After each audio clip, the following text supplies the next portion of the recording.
इन पहाड़ियों में था एक आने वाला कल, उत्तराखंड भूमि था उनका जन्म स्थल।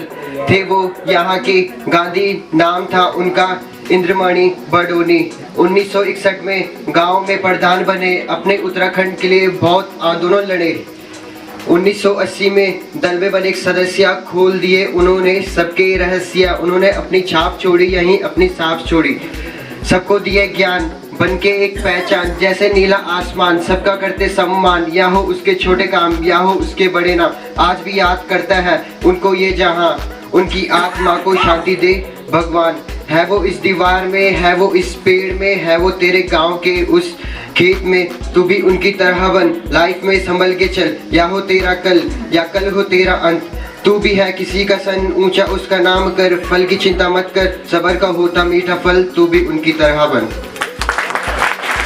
परम सम्मानित हमारे बीच बैठे हमारे प्रधानाचार्य जी एवं मेरे सम्मुख बैठे आचार्य वृंद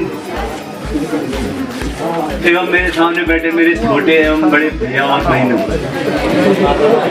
जैसा कि आप सभी को विदित ही होगा, यहाँ पे कार्यक्रम शुरू कर दिया था। प्रधानाचार्य जी ने हमें भाषण दिया और सर ने भी दिया। हम यहाँ पे इंद्रमणि बडोनी जी के बारे में या जयंती मनाने के उपलक्ष्य में यहाँ पे एकत्रित हुए हैं। इनका जन्म 24 दिसंबर 1925 को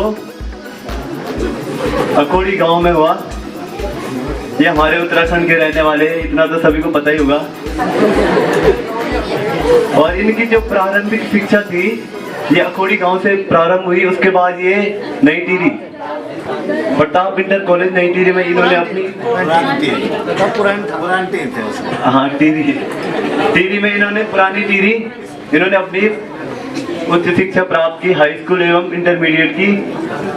फिर ये अपनी, क्योंकि पुरानी टिहरी जो थी वहाँ महाविद्यालय ना होने के कारण यह अपनी स्नातक परीक्षा देने के लिए देहरादून गए। फिर देहरादून से इन्होंने डिग्री हासिल की। उसके बाद जब ये बाहर गए, पढ़ने बाहर गए, उसके बाद सन 1953 में ये उत्तराखंड वापस लौटे। उत्तराखंड इसलिए लौटे क्योंकि इन्हें अपने उत्तराखंड, अपने गांव के लिए कुछ करना था। गांव के लिए ये इनका प्रेम उनको वापस खींच लाया, जिसके कारण ये वापस आके ये सामाजिक कार्य में जुड़ गए। ये अपने गांव के जब उस समय के प्रधान बने, जब वहाँ प्रथम प्रधान थे अपने गांव के। उसके बाद ये विकास खंड जकोली के ब्लॉक प्रमुख बने। उसके बाद ये 3 बार देवप्रयाग के विधायक भी रहे हैं। इनकी मृत्यु सन 18 अगस्त 1999 को हुई। उनका जीवन त्याग, तपस्या व बलिदान की जिंदा मिसाल है। धन्यवाद। Honorable Principal Sir, respected teachers and my dear brothers and sisters. My name is Arpita Srinivas from Standard 11th. It is an absolute honor for me to stand here today. I am here to telling you something about Indramani Badoni's life. So Indramani Badoni was born on 24th December 1924 in village Akhodi in Tehri.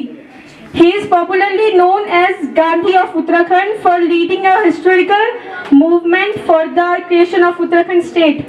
The movement remained truly non-violent in spite of propagation from several quarters. His name has become synonymous with the Uttarakhand movement that was launched to demand the separate hill state. And indeed, it was with his long struggle and vigorous leadership. It was he who discovered the Khatling Glacier, the source of river Vilingna. Since his student life, Indramani Badoni was active in social political movements. In 1962, he was elected to UP State Assembly from Devprayag constituency. He was also deputy chairman of the Hill Development Council. On 2nd August 1994, he started an indefinite fast unto death at Pauri. headquarters of Garhwal division to press for the demand of a separate state.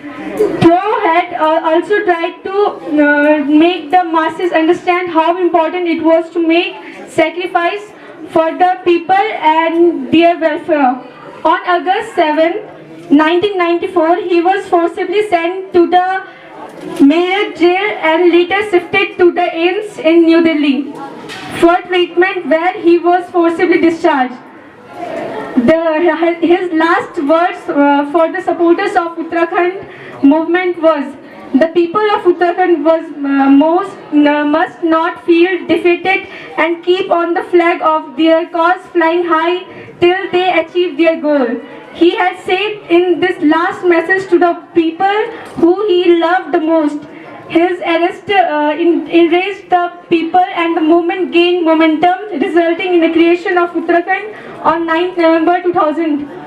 It was unfortunate that Badoni ji could not take his last breath in the newly formed state, as he died on August 18, 1999. Thank you.